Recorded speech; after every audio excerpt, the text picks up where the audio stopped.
नमस्कार दोस्तों, एक नई वीडियो लेकर आपके सामने हाजिर हो गए हैं और कोलकाता केस को लेकर हम तरह-तरह के आप पे अपडेट देते रहते हैं। साथ में ऐसी जानकारी भी देते हैं जो शायद कोई चैनल आपको ना दे।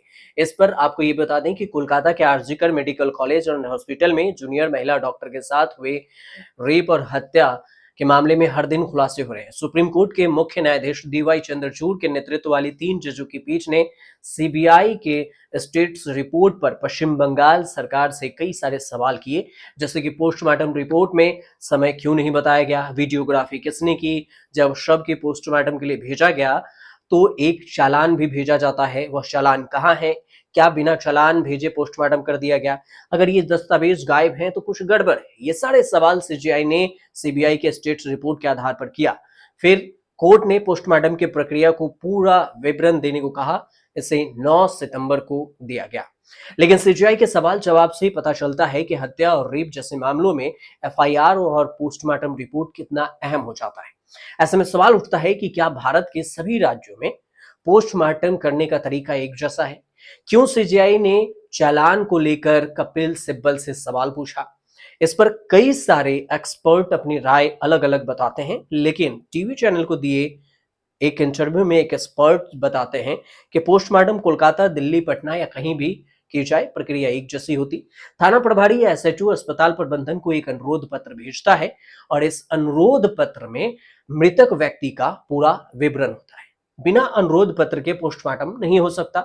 दिल्ली में महिलाओं के अननेचुरल डेथ या संदिग्ध डेथ में भी पुलिस वीडियो रिकॉर्डिंग कराती है। इस पूरी प्रक्रिया का रिकॉर्ड रखा जाता है, कभी मांगा जाए तो देने के लिए। पोस्टमार्टम में चालान कितना अहम है ये समझिए।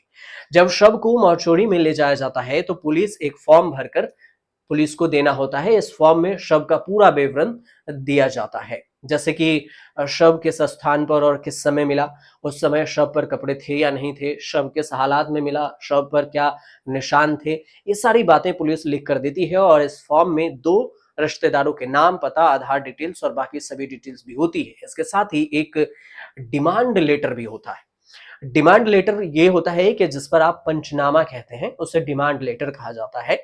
फिर पुलिस के सामने सील्ड बॉडी को पहचानने के लिए 2 लोग और पुलिस वाला भी मौजूद रहता है। फिर बॉडी के सील को पुलिस खाली पेपर वाले सील से मिलाया जाता है। फिर बॉडी का पोस्टमार्टम शुरू किया जाता है। देश में पोस्टमार्टम के लिए कोई यूनिफॉर्म गाइडलाइन नहीं है। हर राज्य में अलग-अलग प्रक्रिया है। नॉर्थ इंडिया में दिल्ली में पोस्टमार्टम के लिए सबसे बढ़िया व्यवस्था है। देश में एनएचआरसी की गाइडलाइन है। एनएचआरसी की यह गाइडलाइन कैदियों की कस्टडी के दौरान होने वाली डेथ को लेकर बनाया गया था। इसमें एनएचआरसी के एक परफॉर्मा होती है जिसका पालन किया जाता है। देश के कई राज्यों में ये परफॉर्मा यूज भी नहीं किया जाता। अब पुलिस अधिकारी इस पर क्या कहते हैं? एक डीएसपी नाम नहीं बताने पर उन्होंने कहा कि पुलिस मैनुअल के तहत हम लोग किसी बॉडी का पोस्टमार्टम करते हैं। सबसे पहले हम लोग एफआईआर दर्ज करते हैं, फिर मृत्यु समीक्षा रिपोर्ट जिसे पंचनामा बोला जाता है उसे करते हैं और इससे सिर से लेकर अंगूठा तक एक एक अंग दिखते हैं और इसमें इंजरी क्या है यह पूरा डिटेल्स लिखते हैं। नाम, उम्र, पिता या पूरी डिटेल्स लिखी होती है। उस फॉर्म में एक कॉलम होता है जिसमें शरीर पर दिखने वाला जख्म, कैसा जख्म है वह भी लिखना पड़ता है। अगर कोई महिला का शव है तो किसी लेडी सिपाही से दिखवाते हैं और फिर किसी महिला से। अंतिम में मृत्यु का कारण पुलिस अधीक्षक यानी एसपी देते हैं। इसके बाद थाना प्रभारी अस्पताल को लिखता है कि इनका मृत्यु का कारण बताइए। फिर डॉक्टर एंट्री मॉर्टम इंजुरी यानी मरने से पहले कोई मार रहा है तो उसका घाव को पोस्टमार्टम रिपोर्ट में पकड़ लेता है।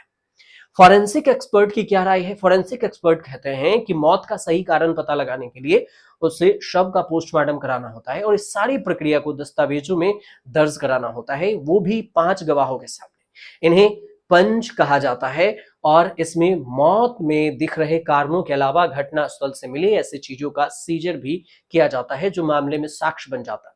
नियमों के मुताबिक निर्धारित पत्रों पर सूचनाएं दर्ज की जाती है। लाश को सफेद कपड़े में बंद करके उसे सब इंस्पेक्टर को जो लाख पिघलाकर अपना सील भी करना होता है। कागज पर भी इस सील का नमूना लिया जाता है। ये नमूना और लाश सिपाही जिले के रिजर्व इंस्पेक्टर के दस्तखत वाले पोस्टमार्टम के अनुरोध पत्र को मोर्चरी ले जाते हैं। पोस्टमार्टम की प्रक्रिया एफआईआर के पहले से ही कराई जा सकती है, लेकिन उस स्थिति में भी थाने के जनरल डायरी, जिसे जीडी कहते हैं, में घटना का ब्यौरा दर्ज होना चाहिए। जीडी में सूचना दर्ज करने के क्रमांक को ही जगह लिखा जाता है। फिर एफआईआर हो गई तो फिर एफआईआर का नंबर भी चलेगा। कुल मिलाकर देश में अलग अलग राज्यों में पोस्टमार्टम के तरीके में थोड़ा सा बदलाव होता है। जैसे कहीं बॉडी को सील करके भेजा जाता है तो कहीं बिना सील किए हुए ही भेज दिया जाता है। चालान को तकरीबन हर राज्य में पुलिस बनाती है, लेकिन इसके तरीके अलग अलग होते हैं। इन सभी बातों का जिक्र इसलिए हो रहा है क्योंकि पोस्टमार्टम रिपोर्ट को लेकर भी सुप्रीम कोर्ट में कई सारे सवाल उठ रहे हैं कि उनके टाइमिंग को लेकर एफआईआर दर्ज नहीं की गई, इसको लेकर एफआईआर दर्ज की गई तो पहले एफआईआर दर्ज हुआ या बाद में हुए। तो ये सारे सवाल उठ रहे हैं। इसलिए पोस्टमार्टम रिपोर्ट कैसे होती है, पोस्टमार्टम रिपोर्ट कैसे बनती है, पोस्टमार्टम में चालान क्या होता है, इसके बारे में आपको विस्तार से जानकारी दी गई। आपको ये वीडियो कैसे लगे हमें जरूर बताइएगा कमेंट कर। अच्छी लगी हो तो चैनल को सब्सक्राइब कर लीजिएगा और शेयर भी कर दीजिएगा, ताकि हम आपके लिए ऐसे ही जानकारी लेकर आते रहें और आपको खबरों से, साथ में शिक्षा से और जितनी भी जानकारी है एजुकेशन से, उससे भी आपको नौकरी से अपडेट रख सकें।